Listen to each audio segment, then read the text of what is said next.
4 jenis di dalam Al-Quran yang menunjuk pada keadaan manusia secara umum berdasarkan kebahagiaan dan kesuksesan hidupnya. Ada berapa jenis? 4 ya. 1, ini yang paling ideal.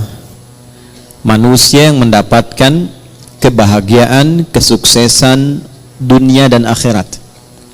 Jadi dunianya dia bahagia, sukses, akhiratnya pun dia bahagia dan sukses.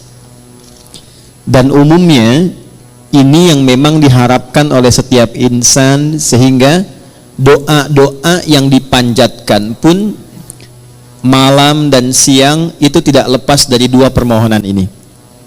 Itu ada di Al-Quran surah kedua Al-Baqarah di ayat 201, paling kanan sebelah bawah di mushaf tuh.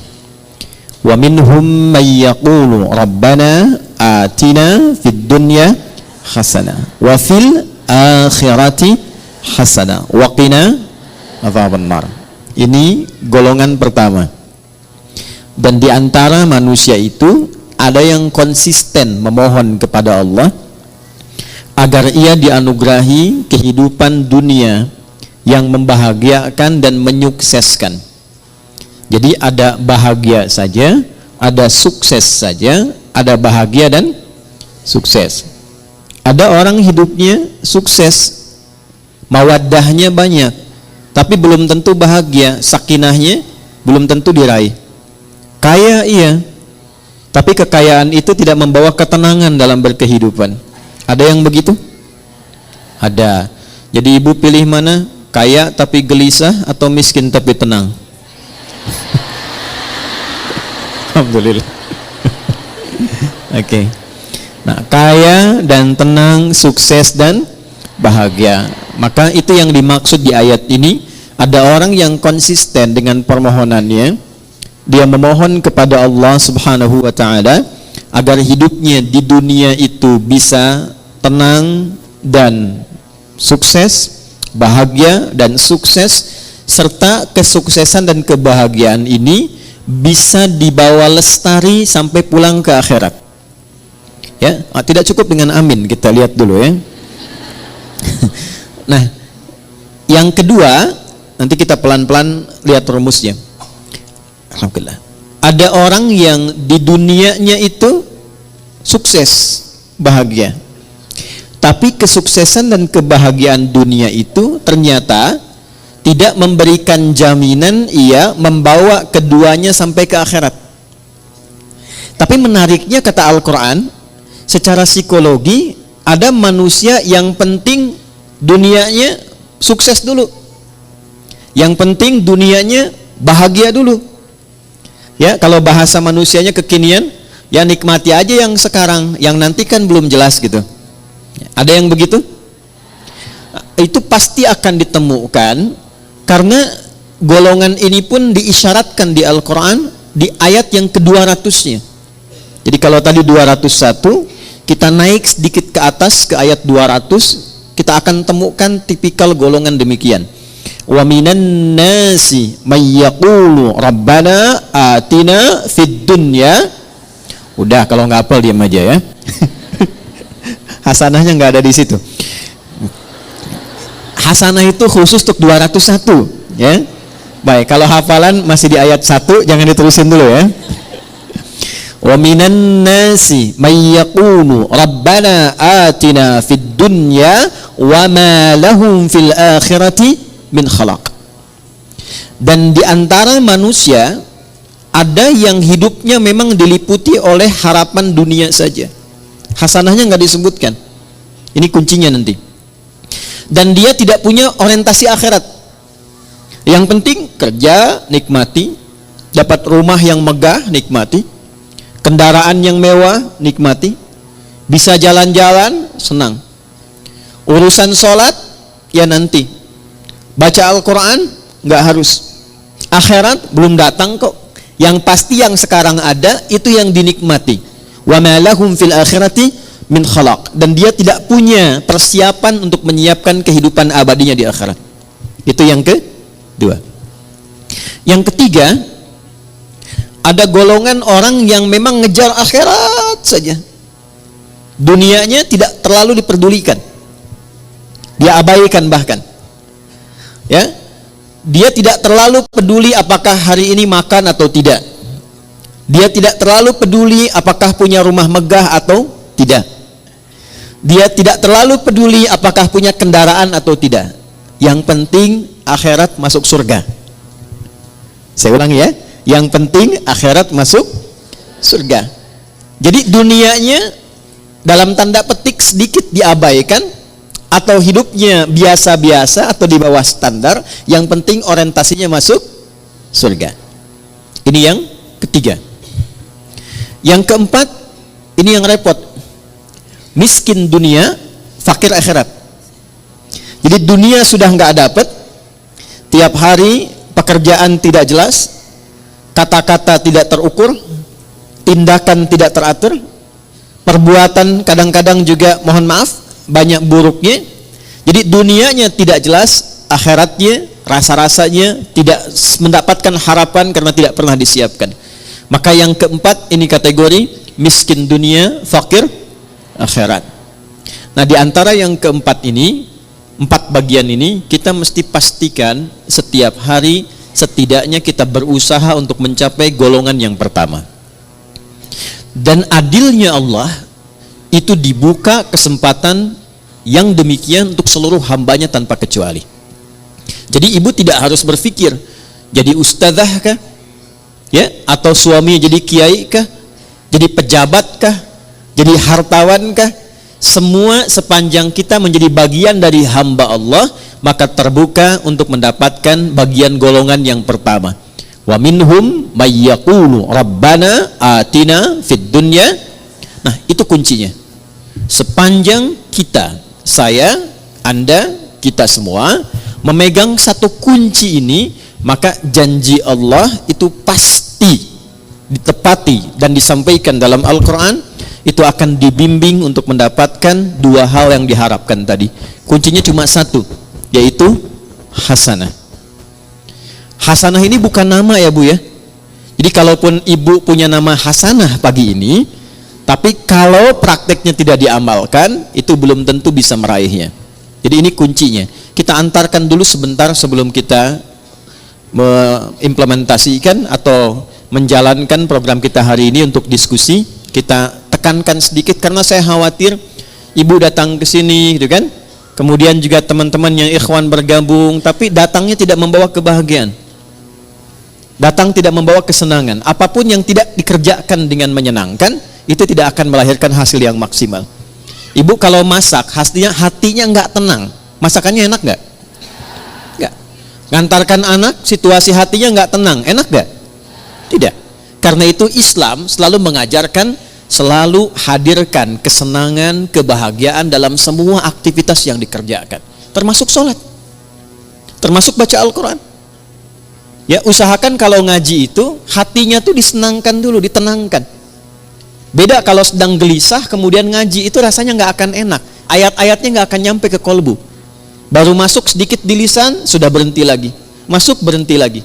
Karena itu rumusnya yang pertama kata Al-Quran, saya agak sedikit percepat untuk menyampaikan pada inti diskusi kita. Wa minhum may yaqulu rabbana atina fid dunya. Nah ini nggak pakai alif lam ya. Tidak menggunakan alif lam, artinya nakirah, general, terbuka untuk siapapun dalam suasana apapun. Adilnya Allah, Rahman dan Rahimnya Allah, Allah menginginkan semua hambanya tanpa kecuali. Baik laki-laki, perempuan, tua, muda, besar, kecil, keadaan sosial apapun menurut manusia pada umumnya, kata Allah, ia punya kesempatan yang sama untuk sukses dan bahagia dunia sampai akhirat. Jelas sampai sini? Baik. Apa itu hasanah? Ya. Ada yang tahu hasanah itu apa? Ya. Ya itulah ya. Baik. Satu paling gampang dulu ya, pelan-pelan. Hasanah itu sifat dari karakter ihsan. Nanti satu kata, akar dasarnya itu hasuna, hasan. Nanti kegiatan untuk mendapatkan itu disebut ihsan, ahsana yuhsinu. Nah, akumulasi karakternya, sifatnya, atau bahkan value hasilnya itu disebut hasanah namanya. Jadi kalau kita mengerjakan sesuatu dengan sifat ihsan, nah itu hasilnya disebut dengan hasanah. Saya ulang ya. Kalau kita mengerjakan segala hal dengan sifat ihsan, sifat ihsan, ini ihsan,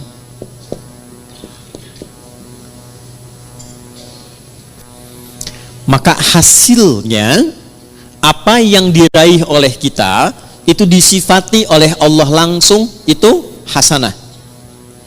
Contoh, saya mau minum, fungsi minum itu menghilangkan haus. Jadi kalau ibu minum pakai tangan kanan, pakai tangan kiri, haus tetap hilang. Sepakat? Baik. Tapi kalau kita minum menggunakan sifat ihsan, maka perbuatan minum ini seketika dinilai oleh Allah berubah menjadi hasanah namanya. Jelas sampai sini? Baik. Saya ulangi lagi dengan contoh yang lain. Saya mau berpakaian. Berpakaian orang punya gaya masing-masing. Tapi ketika cara berpakaian ini dilakukan dengan ihsan, maka cara berpakaian kita itu disebut apa? Hasanah namanya. Nah, bagaimana semua perbuatan ini bisa dilakukan dengan ihsan? Maka rumusnya ditemukan dalam hadis Muslim, nomor hadis ke-8.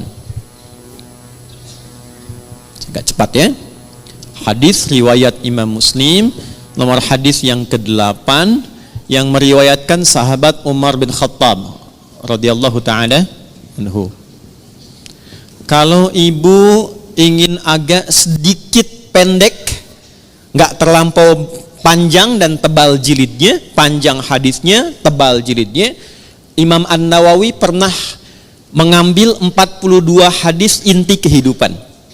Jadi selama kita berkehidupan, kalau belajar 42 hadis ini, kehidupannya akan cenderung mendekatkan pada kebahagiaan dan kesuksesan. Dalam bahasa Arab, 40, 41, 42, sekitar 40-an itu disebut dengan arba'in namanya. Maka beliau memberi nama kitab hadisnya dengan Al-Arba'in. Dikenal dengan Al-Arba'in An-Nawawiyah. Itu hadis nomor 8 di Sahih Muslim ini diletakkan oleh beliau, disusun di urutan yang kedua. Ya. Di Al-Arba'in nomor hadis yang keberapa? Kedua. Tentang iman, Islam, dan ihsan. Nih, dapat ini. قال عن أبي حفص عمر بن الخطاب رضي الله تعالى عنه بينما نحن جلوس عند رسول الله صلى الله عليه وسلم إذ طلع علينا رجل شديد بياض الثياب شديد سواد الشعر لا يرى عليه أثر السفر ولا يعرفه منا أحد فجلس إلى النبي صلى الله عليه وسلم ووضع كفيه على كفيه ووضع رجليه على رجليه ووضع كفيه على فخذيه فقال يا محمد أخبرني عن الإسلام فقال رسول الله صلى الله عليه وسلم الإسلام أن تشهد أن لا إله إلا الله وأن محمد رسول الله وتقيم الصلاة وتؤتي الزكاة وتصوم رمضان وتحج البيت إن استطعت إليه سبيلا قال صدقت فأجبنا يسأله فيصدقه فسأل يا محمد أخبرني عن الإيمان فقال أن تؤمن بالله وملائكته وكتبه ورسله واليوم الآخر وتؤمن بالقدر خيره وشره قال صدقت قال فعجبنا يسأله فيصدقه فسأله يا محمد أخبرني عن الإحسان أخبرني عن الإحسان فقال أن تعبد الله كأنك تراه فإن لم تكن تراه فإنه يراك. Paham? Tidak? Baik. Dari sahabat Umar bin Khattab radhiyallahu taala anhu, saya agak cepat. Satu kali tiba datang seseorang laki-laki. Bajunya itu bersih, putih bersih, rambutnya tertata rapi. Kemudian kami nggak kenal orang ini dari mana, dan tidak nampak pada dirinya bekas-bekas lelah mampir. Fajalasa ilan Nabi sallallahu alaihi wasallam, lantas beliau maju dalam ta'limnya Nabi, maju ke saf depan. Kemudian yang paling menarik itu meletakkan lututnya dekat lutut Nabi, ya, fa asnada rukbatayhi ila rukbatayhi wa wada'a kaffayhi ala fakhidhayhi, dan meletakkan telapak tangannya di pahanya. Ini memberikan kesan, satu, sebelum sampai ke isi hadisnya, memberikan kesan Nabi sedang mencontohkan malaikat yang sedang menyamar menjadi penuntut ilmu kalau ingin sukses belajarnya. Bukan hanya untuk ibu yang dari majelis taklim sekarang. Misal, anaknya ibu ingin sukses di sekolahnya, yang sedang kuliah di kampus ingin sukses belajarnya, maka tiru pembuka hadis ini tips bagaimana menjadi seorang penuntut ilmu yang sukses dan cepat mendapatkan ilmunya. Satu, ini yang langsung contohkan malaikat yang menyamar, dan itu diminta oleh Nabi untuk ditiru.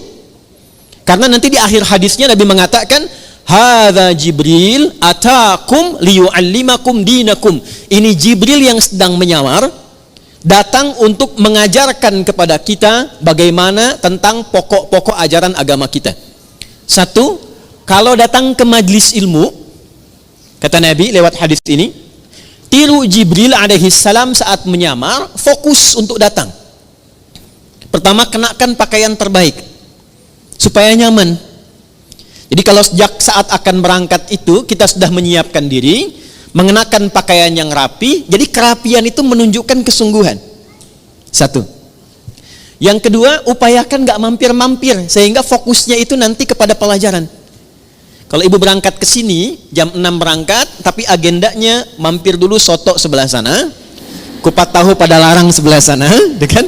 Kemudian mampir dekat situ ada mie ayam, ya. Jadi 30% sudah diambil, nyampe sini sudah terlambat, tinggal fokusnya 70%, ya.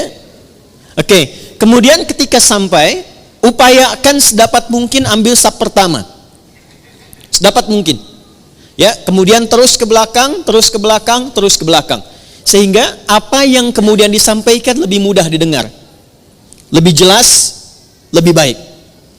Awas nih, ini mahasiswa kadang-kadang datang sudah masuk kampus, duduk paling belakang, sudah nggak pernah nanya, absen titip teman, ya. Nah, itu bukan tipikal seperti yang diinginkan hadis ini. Kalau ingin sukses, ambil akses yang memudahkan kita untuk mendapatkan informasi. Kalau enggak terlampau dekat di depan, cari yang dekat mic, ya, supaya mudah mendapatkan apa yang disampaikan. Lalu setelah itu, ini dia poinnya, beliau kemudian bertanya. Kalau tidak tahu, tanya. Kalau ingin dapat informasi baru, tanya. Itulah sebabnya kenapa tema hari ini kita tanya jawab, salah satunya ingin mengamalkan hadis yang disampaikan ini. Tapi sebelum ke sana, kita ingin pastikan semua yang bertanya itu berada dalam naungan kasih Allah untuk mendapatkan kebahagiaan dan kesuksesan dalam hidupnya. Di antara yang ditanyakan itu ada 4 pertanyaan. Satu di antara 4 ini adalah ihsan. Ya, fokus, saya akan langsung cepat ke ujungnya. Al-ihsanu, ihsan itu an ta'budallaha. Perhatikan cara menerjemahkannya. Izin saya pelankan. An ta'budallaha, engkau menjadikan seluruh aktivitasmu sebagai ibadah karena Allah. Saya ulang, ya. Sebab nanti kalau cuma lihat terjemahan, artinya menjadi begini, engkau menyembah Allah. Itu tekstual. Sedangkan penjelasan detailnya, ya, kalau kita keluarkan kata per kata dan rumus bahasa Arabnya, itu menjadi begini terjemahan tafsirnya. Engkau menjadikan seluruh aktivitasmu sebagai ibadah karena Allah. Dulu satu poinnya. Jadi bukan cuma sholat saja. Makannya jadikan ibadah karena Allah. Berpakaiannya jadikan ibadah karena Allah. Berumah tangganya jadikan ibadah karena Allah. Saya tes sebentar, ya. Maaf, ya, maaf. Ibu itu merawat, mendidik anak karena sayang, karena Allah. Masa? Ganti ya. Baik. Ibu itu berpartner dengan suami karena cinta atau karena Allah? Ini maksa banget ya, cinta karena Allah. Dah. Itu ada cirinya. Gini contoh. Saya kalau mau minumnya karena Allah, maka saya akan ikuti apa yang Allah inginkan dari kegiatan minum itu. Bukan sekedar minumannya, Bu. Allah suka apa tidak ini? Ya, ini jenis minumannya disukai Allah atau tidak? Tidak mungkin ada seseorang yang ingin minum karena Allah, tapi dia meminum sesuatu yang tidak disukai Allah. Allah suka bir tidak? Whisky. Dan mustahil ada orang minum bir pakai bismillah kan? Bismillah. Mudah-mudahan dosanya kurang dikit. Kan nggak mungkin. Ya kan? Nah, yang kedua, bukan hanya minumannya benar, ini minuman Allah suka. Minuman yang baik, yang halal. Tapi cara minumnya pun dia ikuti seperti Allah inginkan. Contoh begini. Bagaimana cara minum yang baik yang Allah inginkan? Diajarkan oleh Nabi sallallahu alaihi wasallam, "Idza quddimat ta'am", jika hidangan itu ditampilkan. Perhatikan kalimatnya, "Khudz bi yaminika ma yalik", ambil dengan tangan kananmu. Satu. Yang paling dekat denganmu. Ini ada di sini misalnya, izin. Kemudian di sisi lain ada minuman yang agak jauh. Yang diinginkan oleh Allah, contoh lewat Nabi, ambil yang paling dekat dengan tangan kananmu. Ketika ibu meminum seperti ini, diambil yang paling dekat dengan tangan kanan dalam rangka menaati Allah lewat petunjuk Rasulullah, itu sudah masuk kategori ihsan. Selanjutnya, samillaha au qulu bismillahirrahmanirrahim. Sebelum diminum, ucapkan dulu bismillahirrahmanirrahim. Itu saat dilakukan semua tahapan itu, maka kegiatan minum itu disebut ihsan namanya. Biar jelas ya Bu ya. Contohkan nih biar jelas. Ini buka dulu tutupnya. Ya, karena nggak mungkin diminum dengan tutup. Ya. Ambil dengan tangan kanan. Jelas? Sebut nama Allah. Bismillahirrahmanirrahim. Minum. Alhamdulillah. Jelas? Belum jelas? Ambil dengan tangan kanan. Sebut nama. Bismillahirrahmanirrahim. Jelas? Alhamdulillah. Maka saya pelan-pelan, kegiatan minum itu yang disebut dengan ihsan, dan dia menghasilkan nilai di sisi Allah, disebut dengan hasanah namanya. Nah, hasanah inilah yang kemudian melahirkan apa yang kita sebut dengan berkah. Berkah. Ini dia. Teruskan turunannya. Berkah inilah yang mengantarkan pada kesuksesan dan kebahagiaan. Nih, sukses plus bahagia. Ini asalnya. Dan keduanya ini tidak berhenti di dunia. Sepanjang dilakukan dengan sifat ihsan, ditulis dengan hasanah, keluar sifat berkah, mengantarkan pada sukses dan bahagia, dan perjalanannya terus panjang mengiringi sampai ke akhirat. Nih, sampai ke akhirat. Pelan-pelan ya. Ini poinnya. Makanya sering kita katakan di lisan kita, saya pengen cari berkahnya aja. Saya pengen cari berkahnya. Nah, berkah itu bukan harus kita tafsirkan sedikit, tidak. Bisa banyak. Bahkan kalau kita lihat bahasa Al-Quran, lafaz berkah dalam Al-Quran itu yang paling menarik ketika benar dikerjakan dengan sifat ini, itu dijamakkan bentuknya. Bentuknya jamak. Yuk, saya gali dengan cepat sedikit ya Bu ya. Pelan-pelan lihat rumusnya ke sini. Pekerjaan dikerjakan dengan apa tadi? Nah, rumus untuk menjadi ihsan itu rumusnya 2, iman plus takwa.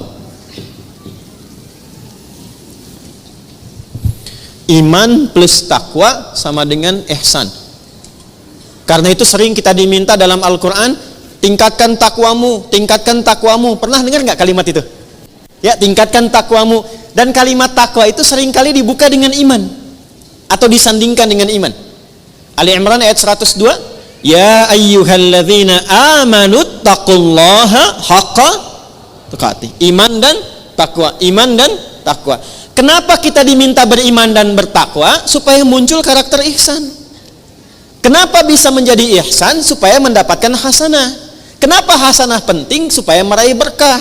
Kenapa berkah penting? Supaya harapan kita terkabulkan. Semua pekerjaannya sukses, hasilnya membahagiakan. Dan jaminannya bukan cuma di dunia, akan wafatnya juga diberikan kedamaian. Di alam kuburnya diberikan keberkahan. Di akhiratnya dibuka keberkahan. Jadi kalau sudah muncul iman takwa, lahir ihsan, itu keberkahan dibuka di langit dan di bumi. Saya ulangi, di langit dan dibuka, di langit dan di bumi itu dibuka. Ada di Quran surah ke-7 ayat 96. Rumus ini ada Quran di Quran surah ke-7 Al-A'raf ayat 96. Yuk kita lihat pelan-pelan. Walau anna ahlal qura, buka mushafnya, amanu iman, wattaqau taqwa, la fatahna alaihim barakatin, berkah jamak sifatnya. Lihat ayatnya, la fatahna alaihim barakatin minas sama'i wal ard, langit dan bumi. Ada ayatnya? Quran surah 7 ayat 96. Walau anna ahlal qura amanu wattaqau la fatahna alaihim barakatin minas sama'i wal ard. Ada ayatnya? Oke. Sudah? Pelan-pelan. Jadi ketika ayat itu diturunkan kepada Rasulullah sallallahu alaihi wasallam, yang diinginkan bukan sekedar jadi bacaan. Kita baca dapat pahala insyaallah. Dapat pahala dan pahalanya pun disebut hasanah.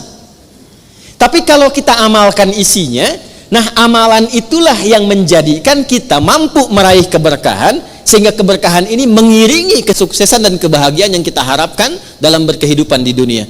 Jadi kalau ayat rumah tangga dibawa ke rumah tangga, dipraktekkan dengan sifat ihsan. Suami menjadi suami dengan sifat ihsan, istri mempraktekkan ayat Quran dengan sifat ihsan, maka kehidupan rumah tangga akan cenderung mendapatkan berkah. Berkah itulah yang mengantarkan pada kebahagiaan dan kesuksesan. Itu dibawa pulang sampai ke akhirat.